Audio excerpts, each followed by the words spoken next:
Doctor Jayaprakash Edu में आपका स्वागत है। आज हम पढ़ेंगे शेयरिंग ऑफ चार्जेस या चार्जिंग बाय शेयरिंग। तो दोस्तों, अगर आपको टॉपिक से रिलेटेड कोई भी प्रॉब्लम हो, जैसे आप तैयारी कर रहे हो, अगर आपसे कोई भी प्रॉब्लम आपको आती हो, आप अपने कमेंट सेक्शन में, चैनल के कमेंट सेक्शन में या वीडियो के कमेंट सेक्शन में ज़रूर लिखिए।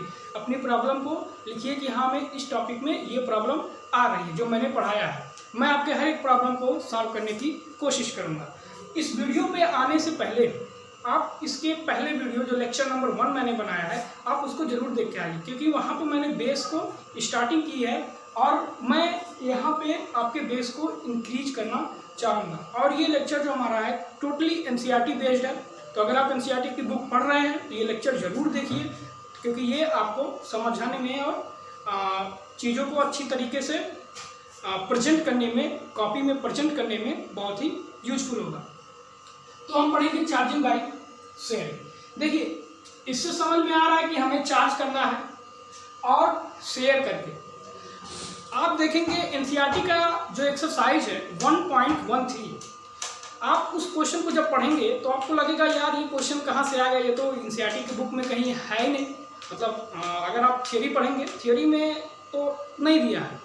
अब मैंने थियोरी पढ़ा, थियोरी में मैंने पढ़ा, जब पढ़ता था मैं क्लास 12 में, तो थियोरी में बिल्कुल नहीं दिया था कि what is the charging by sharing. लेकिन एग्जाम्पल है तो लगता है कि NCERT टफ है, लेकिन NCERT टफ नहीं है। ठीक है, आप क्या है कि जो आपने पढ़ा है उसी को, बेस को थोड़ा सा और आगे बढ़ा के क्वेश्चन किया गया है। तो मैं आपको एक ही टॉपिक बना के आपको समझाना चाहता हूँ। देखिए, चार्जिंग बाय शेयरिंग में क्या है कि मान लीजिए आपके पास एक चार्ज मेटल है, एक अनचार्ज मेटल है। यहाँ पे कंडीशन ये है कि दोनों आइडेंटिकल होने चाहिए। आइडेंटिकल का मतलब दोनों का साइज, शेप, वॉल्यूम तीनों बराबर है। ठीक है, मान लीजिए कि ये मेरा मेटल A है, ये मेरा मेटल A है, ये मेरा मेटल B है। हमारे पास दो मेटल है A एंड B। एक जो हमारा मेटल है उसको चार्ज है, एक जो अगला मेटल है वो अनचार्ज है। सेम आप समझिए कि जैसे आपके पास दो बैटरी है, एक बैटरी चार्ज है, अगला बैटरी अनचार्ज है। अब मैं आपसे कहूँ कि अनचार्ज वाले को चार्ज करो, तो आप क्या करोगे? चार्ज वाले बैटरी को अनचार्ज में कनेक्ट कर दो, यही करोगे ना। लेकिन हम क्या पढ़ेंगे कि जब हमने कनेक्ट किया अनचार्ज को चार्ज से, जब हमने कनेक्ट किया, मान लीजिए इसको मैं मानता हूँ ये चार्ज है,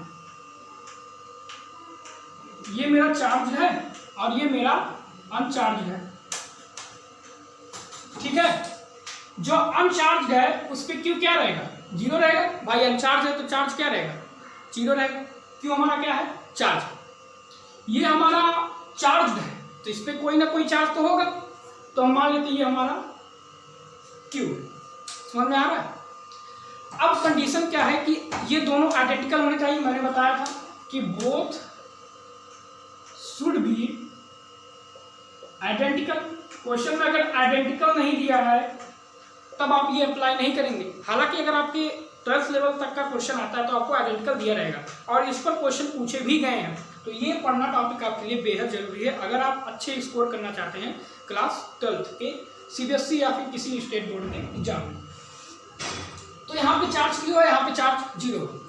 अब हमें इसको चार्ज करना है तो हमने इसको क्या किया? किसी वायर से कनेक्ट कर दिया। ये हमने वायर लिया और अब ये कनेक्ट कर दिया। अब आप पूछोगे कि जब हमने वायर से कनेक्ट किया तो यहाँ से चार्ज तो फ्लो होगा, यहाँ से चार्ज तो फ्लो होगा।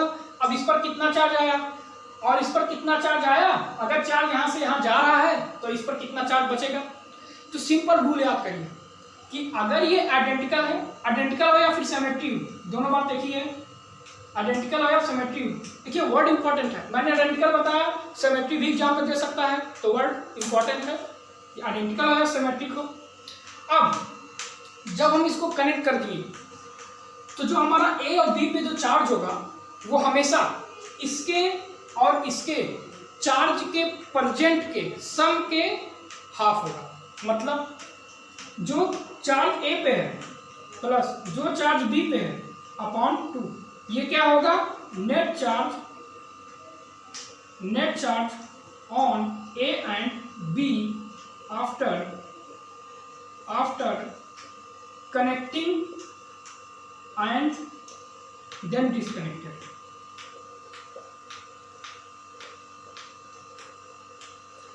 ठीक है, हमने इसको पहले कनेक्ट किया, चार्ज का फ्लोइंग हुआ, चार्ज बटा। अब हमने इसको डिस्कनेक्ट कर दिया, फिर हम पूछ रहे हैं कि बताइए ए पे कितना चार्ज है, बी पे कितना चार्ज है। इसी वक्त वीडियो को पॉज करके आप एग्जाम्पल नंबर 1.13 को पढ़िए, आपको बिल्कुल समझ में आ जाएगा कि मैंने बताया क्या है। तो मैं आपको एनसीईआरटी ही पढ़ा रहा हूँ। ये हमारा होगा, इसको आप स्टार बना लीजिए और अपने नोट कॉपी में राइट कर लीजिए। समझ में आ रहा है? अब हम इसके रिलेटेड एक क्वेश्चन करते हैं, ये आप पॉज करके वीडियो लिख सकते हैं। क्वेश्चन हम करते हैं कि मान लेते हैं कि हमारे पास एक मेटल है ए जिस पर 2q चार्ज है, एक मेटल है हमारा बी जिस पर चार्ज क्या है 0 है, एक मेटल है हमारा सी जिस पर चार्ज क्या है मान लेते हैं 3q। ठीक है, ये हमने चार्ज मान लिया, ये दोनों चार्ज है, ये अनचार्ज है। कंडीशन सुनिए, पहला कंडीशन क्या है, ये एक एग्जांपल है, समझाने के लिए मैं आपको बता रहा हूं। मैं कह रहा हूं पहले आप ए को बी के साथ कनेक्ट करिए, ए को बी के साथ आपको क्या करना है, पहले कनेक्ट करना है, फिर डिस्कनेक्ट करना है। ठीक है, इसके बाद सेकंड आपको बी को सी के साथ क्या करना है, कनेक्ट करना है एंड डिस्कनेक्ट करना है।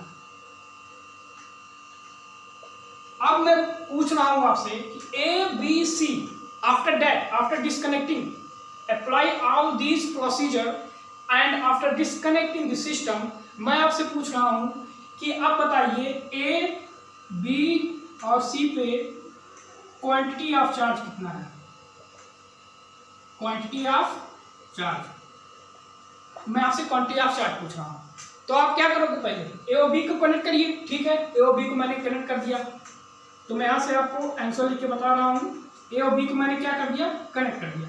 मैंने बताया था ये अनचार्ज है, ये चार्ज है, इस दोनों को आप कनेक्ट करेंगे, जब इस दोनों को आप कनेक्ट करेंगे तो क्या होगा, इस दोनों को जब आप कनेक्ट करेंगे तो जो चार्ज इस पर आएगा और जो चार्ज इस पर आएगा वो दोनों इक्वल होगा। और मैंने क्या बताया था, इसके चार्ज और इसके चार्ज के सम के हाफ होगा। तो आप क्या लिखोगे, QA plus QB by 2।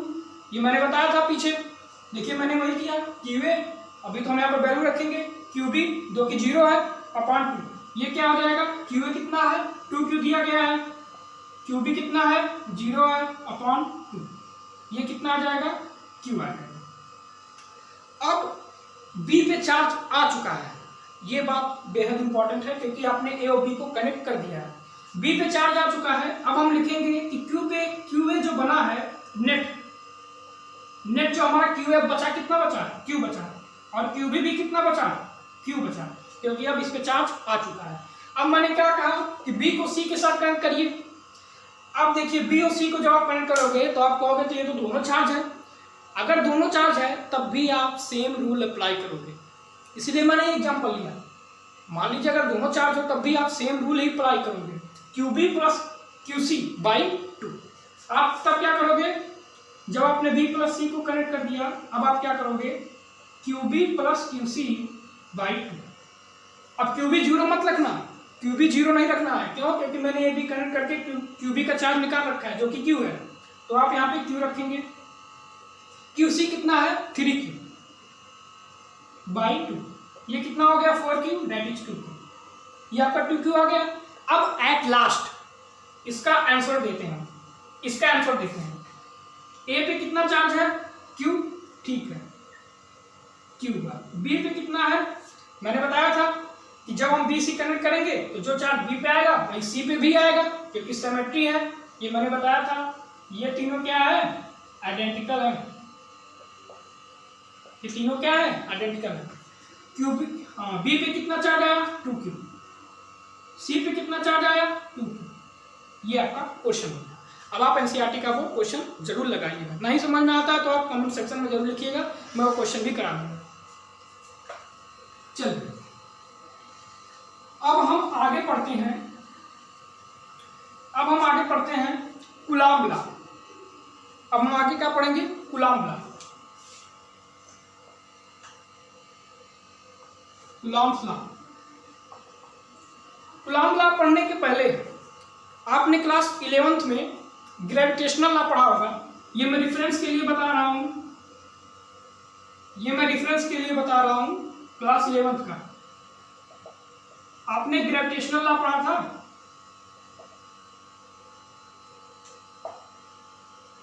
Gravitational law में न्यूटन ने क्या कहा था कि अगर हमारे पास दो बॉडी हो, इसका मास m1 हो, इसका मास m2 हो, दोनों के बीच की दूरी कितना हो r, तो इन दोनों के बीच क्या लगेगा, एक फोर्स लगेगा।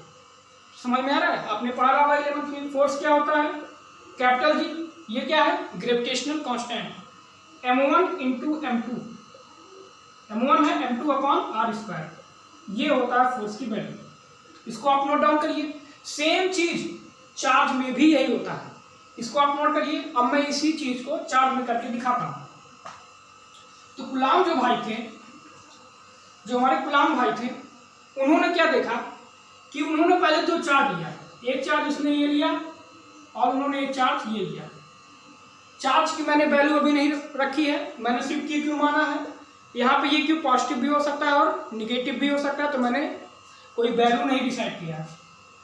ठीक है, दो चार्ज रखा और उन्होंने इसकी बीच की जो दूरी रखी वो मान लिया उन्होंने उन्होंने क्या देखा कि जो फोर्स है वो प्रोपोर्शनल है। प्रोपोर्शनल मीन्स क्या होता है कि जैसे मैं कहूँ कि मैं 1 सेकंड में 2 मीटर चलता हूँ, 2 सेकंड में 4 मीटर चलता हूँ और 3 सेकंड में 6 मीटर चलता हूँ, तो मैं किसके प्रोपोर्शनल हूँ, टू के मल्टीपल के प्रोपोर्शनल हूँ। समझ में आ रहा ना? प्रोपोर्शनल क्या होता है, जैसे मैंने कहा कि मैं 1 सेकंड में 2 मीटर चला, 2 सेकंड में 4 मीटर चला, 3 सेकंड में 6 मीटर चला, तो जो मेरी रफ्तार है, जो मेरा आप कह सकते हो वेलोसिटी है, वो किसके प्रोपोर्शनल है, 2x के।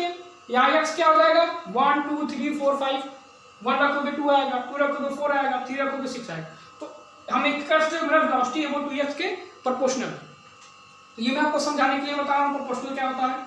उन्होंने एग्जैक्ट नहीं बताया, उन्होंने प्रोपोर्शनल बताया कि जो होगा वो Q1 इंटू Q2 के क्या रहेगा, प्रोपोर्शनल रहेगा। आप हमेशा जब फोर्स निकालोगे तो इसको मॉड भी ले सकते हो। अगर आप यहाँ पे इसकी जो चार्ज है उसको पॉजिटिव निगेटिव रख रहे हो तो आप मॉड लेना। ठीक है, जो फोर्स उन्होंने देखा 1/r², उन्होंने देखा कि डिस्टेंस के इन्वर्सली प्रोपोर्शनल होता है, स्क्वायर के इन्वर्सली प्रोपोर्शनल होता है। साथ साथ पता चल रहा है कि अगर आप ये डिस्टेंस बढ़ाओगे, अगर आप ये डिस्टेंस बढ़ाते हो, इसका मतलब आपने क्या किया, r को इंक्रीज किया, तो जो इसके बीच में फोर्स लगेगा वो कम हो जाएगा ना। अगर मैं इस चार्ज को यहाँ रख दूं, फोर्स कम लगेगा, जैसे जैसे पास लाया फोर्स ज्यादा लगेगा। वो फोर्स कुछ भी हो सकता है, अट्रैक्शन भी हो सकता है, रिपल्सन भी हो सकता है। ये कब पता चलेगा, जब आप इसका साइन बता दोगे। ठीक है, तो जैसे ही आप r बढ़ा रहे हो, f क्या हो रहा है, घट रहा है। इसीलिए उन्होंने इसी चीज को देखते हुए ये प्रोपोर्शनल निकाला है। जब उन्होंने r को घटाया, इस r को उन्होंने घटा दिया, तो फोर्स क्या होगा, तेजी से लगने लगा, फोर्स हमारा इंक्रीज होगा। ये बात समझ में आ रही? इसलिए इनवर्सली प्रोपोर्शनल है। आप ऐसे एग्जाम में समझ सकते हो, जब भी कोई प्रोपोर्शनलिटी का क्वेश्चन आए, धीरे से आप अपने रफ कॉपी के कॉर्नर में ये चीजें कर सकते हो, नो प्रॉब्लम। अब इन दोनों का जब प्रोपोर्शनलिटी हटता है तो एक कांस्टेंट आता है। इन प्रोपोर्शनलिटी के हटने पे एक कांस्टेंट आया जिसको मैं लिख देता हूं, आपका क्या हो गया, Q1 इंटू Q2/r²। अब हम इसको क्या करेंगे, प्रोपोर्शनलिटी को हटाएंगे, F equal to K into Q1 into Q2/r²। ये हमारा हो गया। ठीक है, K हमारा क्या है, प्रोपोर्शनलिटी कांस्टेंट है। K की वैल्यू फिक्स है वैक्यूम में, K की वैल्यू क्या है, वैक्यूम में फिक्स है। जैसे वहां कैपिटल G आया था ना ग्रेविटेशनल कांस्टेंट, ऐसे यहाँ पे K आया है। अब ग्रेविटेशनल कांस्टेंट की वैल्यू वहां फिक्स थी, ऐसे यहाँ पे K की वैल्यू वैक्यूम में क्या है, फिक्स है, जो कि हमारा होता है 9 × 10⁹। अब अगर इसका, अब देखिए, अब मैं आता हूँ मेन चीज पे, जो वर्ड आता है वो आता है यूनिट को लेकर के। अगर आप K का यहाँ यूनिट निकालना चाहो तो आप सबका यूनिट कर लो। फोर्स का यूनिट क्या होता है, न्यूटन, फोर्स का यूनिट न्यूटन, चार्ज का यूनिट कूलॉम, C से डिनोट करते हैं। अब R का यूनिट क्या होगा, मीटर होगा ना, तो हम रख देते हैं सब। चलिए फोर्स के दर पे रखिए, फोर्स के दर पे रखिए न्यूटन, के हमको निकालना है, यूनिट क्या होगा हम आपको निकाल के बताएंगे, इनटू देखिए यहाँ पे क्यू है, सी रखिए, एक सी यहाँ पे और रखेंगे तो इसको मैं सी स्क्वायर लिख सकता हूँ। ये मीटर स्क्वायर है, मीटर स्क्वायर हो जाएगा, क्यों? क्योंकि ये आर का मीटर है तो यहाँ स्क्वायर रहेगा, क्या हो जाएगा मीटर स्क्वायर। ठीक है, के यहाँ से निकालिए क्या हो जाएगा, अगर मैं के यहाँ से निकालूँ ये न्यूटन न्यूटन रहेगा, ये जाएगा ऊपर हो जाएगा मीटर स्क्वायर, ये जाएगा नीचे चला जाएगा, इनवर्स में आप लगा सकते हो। के का वैल्यू क्या आएगा न्यूटन मीटर स्क्वायर कूलम का इनवर्स 2, ये आपका आ जाएगा। तो आप इसको नोट डाउन कर सकते हो के का वैल्यू। यहीं पे आप ये नोट कर लीजिए कि के को हम 1/4 पाई एप्सिलॉन नॉट भी लिख सकते हैं। 1/4 pi epsilon not. Epsilon not क्या है? एप्सिलॉन नॉट एब्सोल्यूट परमिटिविटी है। क्या है? Absolute permittivity. ठीक है, इसका भी वैल्यू फिक्स होता है। इसका वैल्यू क्या होता है? इसका वैल्यू अगर आप निकालना चाहो निकाल सकते हो।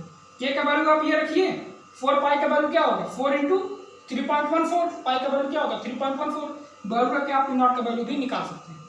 इसका वैल्यू मैं लिख देता हूँ नॉट का 8 इंटू 8.5 इंटू यहाँ पे आप रखोगे 9 10 टू द पावर 12, ये आ जाएगा आपका 8 into 8 5 into 10 to the power 12, ये आपका आ जाएगा। तो ये बात समझ में, इसको आप नोट डाउन कर लीजिए। अब ये हमारा जो सिस्टम था, अब यहाँ पे ध्यान से देखिएगा, ये जो हमारा सिस्टम था वो वैक्यूम में था। ये तो एनसीईआरटी का हुआ। क्वेश्चन कहाँ से आएगा? क्वेश्चन आएगा आपको मीडियम में रखेगा वो। ठीक है, ये आपका वैक्यूम में था सारा सिस्टम। वैक्यूम में क्या होता है? जहाँ पे एयर नहीं होता। ठीक है, ये सारा सिस्टम वैक्यूम में था। तब आपका जो फोर्स का वैल्यू है ये है। ठीक, तब आपका जो फोर्स का वैल्यू है वो ये है। अब मैं इस सिस्टम को मीडियम में रखता हूं। अगर मैं इस सिस्टम को किसी मीडियम में रख देता हूं तो जो फोर्स का वैल्यू होगा एफ मीडियम। अभी तो हमने एफ एयर निकाला था, एफ वैक्यूम निकाला था। अब मैं एफ मीडियम निकाल रहा हूं। एफ मीडियम क्या होगा 1/4 पाई। देखिए जब वैक्यूम में था तो यहाँ पे ई नॉट था। ई नॉट मतलब क्या? के का वैल्यू मैंने नहीं बताया था ना, 1/4 पाई ई नॉट, तो मैंने के का वैल्यू यहाँ पे रख दिया। ई नॉट था जब ये वैक्यूम में था, Q1 into Q2 upon are square. जब ये वैक्यूम में था तो ई नॉट था। लेकिन इसके साथ एक कैपिटल के भी होता है मीडियम के साथ। अब आप बोलोगे वैक्यूम में के क्यों हट जाता है? वैक्यूम में के इसलिए हट जाता है क्योंकि कैपिटल के ऑफ वैक्यूम 1 होता है। कैपिटल के ऑफ वैक्यूम क्या होता है? 1 होता है। इसलिए यहाँ पे जब आप 1 रख दोगे तो ये क्या बन जाएगा? ये पूरा सिस्टम क्या बन जाएगा? स्मॉल के बन जाएगा। समझ में आ रहा है? तो आप इसको जरूर ध्यान दीजिएगा। आपको पूछ सकता है कि बताइए मैंने 2 चार्ज को वाटर में रख दिया, अब बताइए उनके बीच की डिस्टेंस ये है, चार्ज की वैल्यू ये है, अब बताइए दोनों के बीच में फोर्स क्या लग रहा होगा। आपको ये देगा कि जो कैपिटल के है वाटर का वो दिया रहेगा, तो आप क्या करोगे 1/4 पाई का वैल्यू पुट करोगे। एप्सिलॉन नॉट का वैल्यू मैंने बताया है 8.85 10 टू पावर 12। के का वैल्यू वाटर में रहेगा तो दिया रहेगा, इसका वैल्यू दिया रहेगा, इसका वैल्यू दिया रहेगा, ये रख के निकाल लो। समझ में आ रहा है? तो ये आप इस पॉइंट को भी जरूर ध्यान दीजिएगा। चलिए अब मैं आपको 3 सिस्टम का बता रहा हूं जो आपके एनसीईआरटी में एग्जाम्पल जो आ गए हैं वो सारे साल होंगे। जैसे मान लीजिए कि मेरे पास एक चार्ज यहां पर है, ठीक, एक चार्ज यहां पर है और एक चार्ज यहां पर है। ये मेरे पास 3 सिस्टम है चार्ज। मैंने आपको बताया था कि लाइक चार्ज क्या करते हैं? रिपल करते हैं। अनलाइक चार्ज क्या करते हैं? अट्रैक्ट करते हैं। मैं मानता हूं मेरा चार्ज पॉजिटिव है और ये भी मेरा चार्ज पॉजिटिव है और ये क्या है? पॉजिटिव। तीनों मैंने पॉजिटिव मान रखा है। ठीक है, अब देखिए अब मैं पूछ रहा हूं कि इस चार्ज पे बताइए कितना फोर्स लगेगा, नेट फोर्स इस चार्ज पे कितना लगेगा। अभी मैं स्क्वायर वाला भी बताऊंगा जो आपके एग्जांपल में, इस चार्ज पे कितना नेट फोर्स लगेगा। देखिए पॉजिटिव लाइक चार्ज क्या करेगा? रिपल करेगा, फोर्स इस डायरेक्शन में लगेगा। ये चार्ज अगर यहाँ पे रखा गया तो ये इधर भागेगा। ये क्या है? पॉजिटिव, ये चार्ज क्या करेगा, इधर भागेगा, ये भी भागेगा, लेकिन हमें फोर्स किस पर निकालना है, इस पर निकालना है, इसलिए ये भी तो पीछे भागेगा, लेकिन हम इसको कंसिडर ना करके इसको ही कंसिडर करेंगे। देखिए यहाँ एंगल कितना बन रहा है, 90 डिग्री, यहाँ एंगल 90 डिग्री बन रहा है। अब जब आपको कोई इधर लेके जा रहा है और आपको कोई इधर लेके जा रहा है, तो आप जाओगे कहाँ, बीच में जाओगे, मतलब ये आपका रिजल्टेंट हो जाएगा, रिजल्टेंट फोर्स, इसको हम कहते हैं रिजल्टेंट फोर्स। आपने वेक्टर लॉ पढ़ा होगा, आपने अगर क्लास 11 में वेक्टर लॉ अच्छे से पढ़ा हो तो मैं पहले वेक्टर लॉ बताता हूँ इस चीज़ को, इस सारे क्वेश्चन को सॉल्व करने के लिए। वेक्टर लॉ क्या होता है कि अगर आपके पास कोई एक वेक्टर इधर हो, जैसे मैंने F1 और F2 मान लेता हूँ, ठीक है, मान लिया मैंने F1 इधर मेरा है और मेरा कोई मुझे इधर खींच रहा है, फोर्स इधर खींच रहा है, कोई मुझे इधर खींच रहा है F2 से, तो मैं जाऊँगा किधर, इधर जाऊँगा, ये मेरा F नेट हो जाएगा, मैं इधर जाऊँगा। सेम चीज़ इस चार्ज के साथ भी होगा। अब मैं मानता हूँ अगर मेरे यहाँ के बीच में थीटा एंगल है, यहाँ पे 90 था, नो प्रॉब्लम, यहाँ पे मैं जनरल बता रहा हूँ, अगर आपको ये जनरल पता चल जाएगा तो आप इसको अप्लाई कर सकते हो, ये जनरल है, ये थीटा है, तो जो F नेट होगा, जो नेट फोर्स F नेट होगा वो क्या होगा, अंडर रूट F1 का स्क्वायर F2 का square plus 2F1 into F2 cos theta, ये होगा। इसको आप नोट डाउन कर लीजिए, ये F नेट होगा। सेम चीज यहाँ पे अप्लाई करिए, अगर मैं RF मैंने माना ना इसको, RF कितना होगा, इस चार्ज पे कितना लगेगा फोर्स, इसके और इसके दौरान, क्या निकालोगे, अंडर रूट इसका स्क्वायर प्लस इसका square, F1 square plus F2 square, ये सारा वैल्यू दिया रहेगा आपको एग्जाम में, ये मैं बता रहा हूँ, आप इस पर रख के चेक करो। और क्या हो जाएगा, 2F1 into F2 cos 90, theta यहाँ पे क्या बन रहा है 90, कॉस 90 क्या होता है, 0 होता है, कॉस 90 0 रखोगे ये पूरा वैल्यू हट जाएगा, क्योंकि ये मल्टीप्लाई में है, सारा वैल्यू हट गया, जो आपका रिजल्टेंट फोर्स आएगा वो ये आएगा। आप इसको नोट डाउन कर सकते हो, आप इसको नोट डाउन कर लीजिए। आपके एनसीईआरटी में एग्जाम्पल है, ट्रायंगल का एग्जाम्पल है, आप उसको सॉल्व करिएगा, नहीं आएगा तो कमेंट सेक्शन में जरूर लिखिएगा। मैं एक वीडियो बनाऊंगा जिसमें सारे एनसीईआरटी के एग्जाम्पल्स, लगभग जो इम्पोर्टेंट एग्जाम्पल्स हैं या फिर जो इम्पोर्टेंट क्वेश्चंस हैं उनको भी करा दूंगा, ठीक है। चलिए, और अगर आपको नोट्स चाहिए तो मैं कल परसों में वीडियो के लिंक में नोट्स का जो पीडीएफ जो मैंने अपने क्लास 12 में बनाया था, नोट्स का पीडीएफ वो आपको प्रोवाइड कर दूंगा, ठीक है। चलिए, कूलम्ब लॉ हमारा हो गया, इतने ही चीज़ें हैं, आप जाके बुक में पढ़िएगा, इतनी ही चीज़ें आपको मिलेंगी, क्वेश्चन सॉल्व करिएगा, इतनी ही चीज़ें मिलेंगी। देखिए, आप जब पढ़ रहे हो ना तो एनसीईआरटी के जो एक्सरसाइज है वो क्वेश्चन सॉल्व करते चलिए। जैसे मैंने जो बताया कूलम्ब लॉ, आप जाओगे पहला क्वेश्चन पढ़ोगे एनसीईआरटी एक्सरसाइज का, तो बिल्कुल कूलम्ब लॉ पे बेस है, फार्मूला रखना है, आपको आंसर आ जाएगा। तो आप क्वेश्चन भी लगा के चलिए, फायदा क्या होगा कि आपका थियोरी भी कंप्लीट रहेगा, आपका एनसीईआरटी का क्वेश्चन भी इसी वक्त हो जाएगा। जब आप रिवीजन में जाओगे तब आपको क्या करना रहेगा, बोर्ड में जो क्वेश्चन जिस तरह से पूछे जाते हैं उसको थोड़ा सा प्रिपरेशन करना रहेगा, और आप थियोरी पे और एक अच्छी पकड़ बना लेंगे। हमारा कूलम्ब लॉ खत्म हो गया, ठीक है। मैंने स्क्वायर वाला